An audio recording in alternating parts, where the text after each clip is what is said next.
9 times out of 10, we overlook the basics, and the basic fundamentals is what's going to keep us growing, what's going to keep us growing in the industry.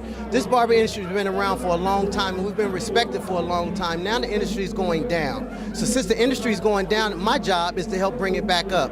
I'm what you call old school, so because I'm being an old school barber, then guess what? I want to bring back the basic fundamentals so barbers can know what we stand for, so people can respect us again, because right now, it's not looking so good.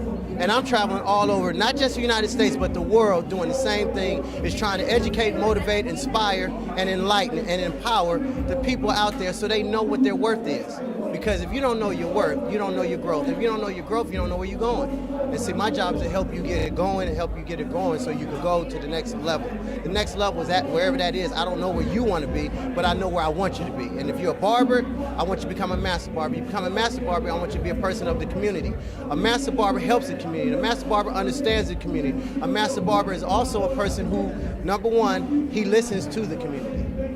Family, friends, you everything as a master barber. So, if you don't know what you're doing, and you're just a barber who knows how to cut good hair, you're a barber who just knows what he thinks he knows how to do good hair, hair is not all what it's about. It's 80% of the industry should know that we are doing good business here. 80% of the industry should know the things that the barber community is doing, but they don't.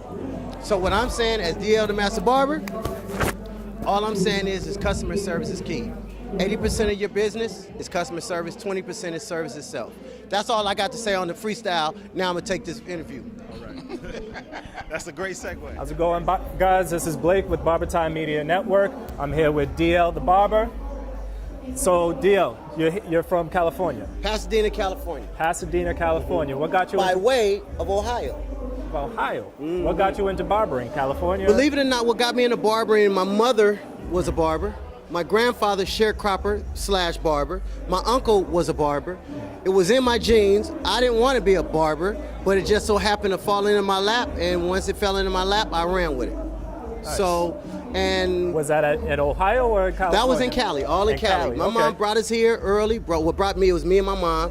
She brought me to Cali because she wanted a better opportunity for me. And where I'm from, I'm originally from Warren, Ohio, which is steel mills. And she didn't want that for me. So she made an executive decision, took a chance. We got out there, homeless situation. Wow. Took that homeless situation, turned it over to a whole nother situation for her and for me. Wow. I went through the streets of the ghettos, projects. Wow. Aliso Village projects, from Aliso Village projects to the jungles, from the jungles to the King's Manors. So barbering was kind of a release for you.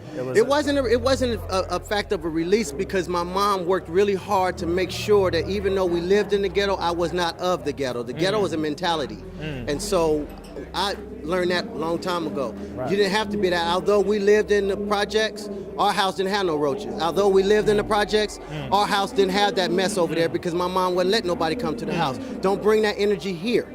So I learned that early. Big ups to the moms, because I'm single mother household myself. Didn't even know I was poor growing up in the ghettos of Dorchester, Boston, Massachusetts. Didn't even know I was poor until like 12 years old. But I also found something that I was interested in too. I'm a geeky guy. I like reading history, I like science, I like business.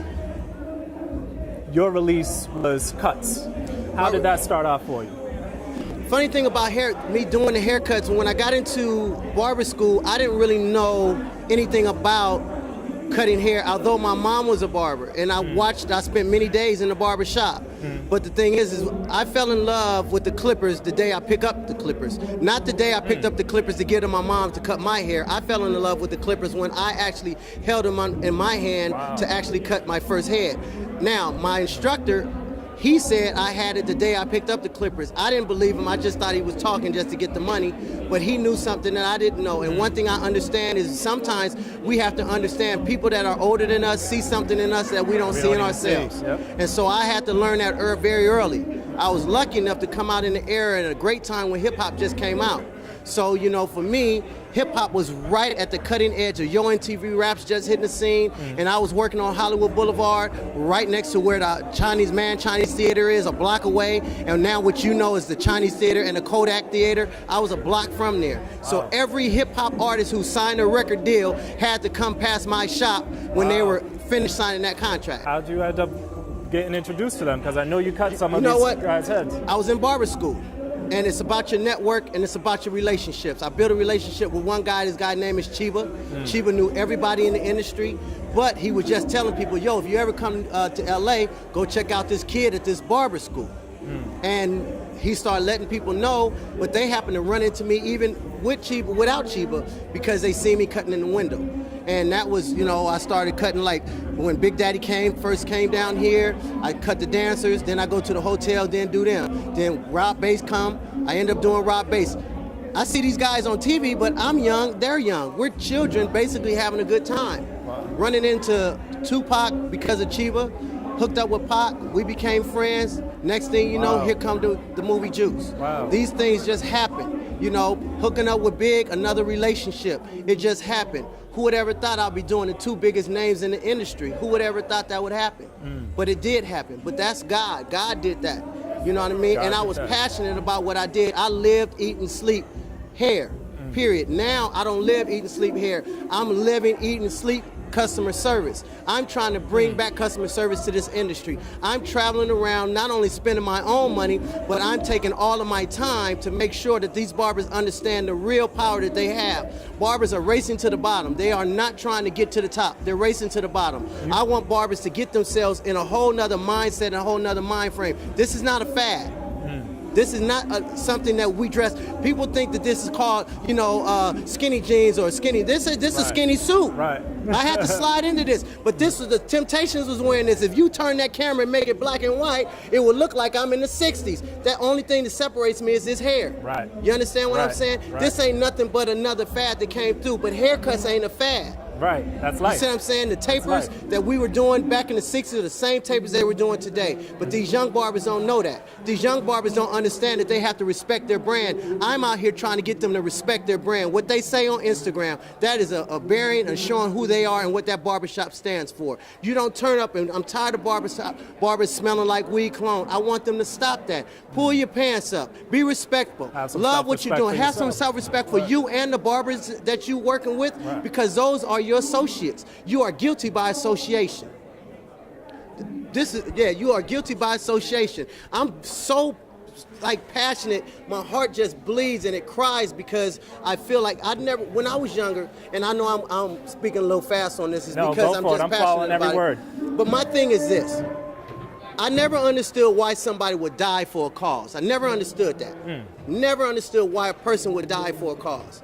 But now I understand why somebody would die for a cause. I would die for this, because I want these people to get it. I don't want shears to go away from the barber industry. These youngsters are not using shears anymore. These youngsters are not speaking to the customers when they walk in the door anymore. If they ain't cutting, they'll speak. If they're cutting, they're not going to speak. These barbershops are not child-friendly anymore. I want barbers to be able to, customers to be able to bring their kids and leave them there and to know that their kids will be safe without all of the barbers cussing because of a basketball game. I want barbers to understand that they have to respect the fellow barbers out there. They're not respecting the fellow barbers. It seems like we're all together, but we're not, because they're $20 here, $15 for this haircut, $10 for this haircut, $5 for this haircut. When are you going to start going up? Inflation is going up, but the barbers are going down. We have to change that. We have to change that. And this is the reason why I like speaking into BarberTime, is because BarberTime speaks the real news, the real information at the right time for the right people. Thank you. And that's the reason why I like giving interviews to BarberTime. And anytime I blow up, I'm going to keep going up. So just know that DL is not at the low end. I'm at the top end at my career right now. I know I don't look 50. I know I look good, but I want you to know. I wanted to ask you about that, because you don't look your age. I know I don't look my age. Thank you very much. Like when you were on stage, you talked about, I'm forgetting the order, 19, picking up.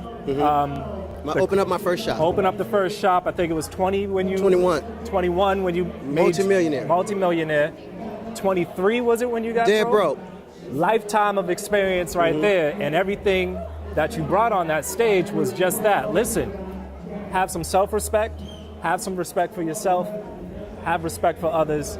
And showcase your culture. Give. Your gift. I see. Give. It is a gift. Give. It is an absolute gift. Give and give. See, we are in the business of serving others. That's what we are in the business for. BarberTime is serving others. People who are not able to make this trip, people who are not able to pay to get on a flight to come here, people who are not able to even have the understanding that they need to be at an event like this, BarberTime brought it.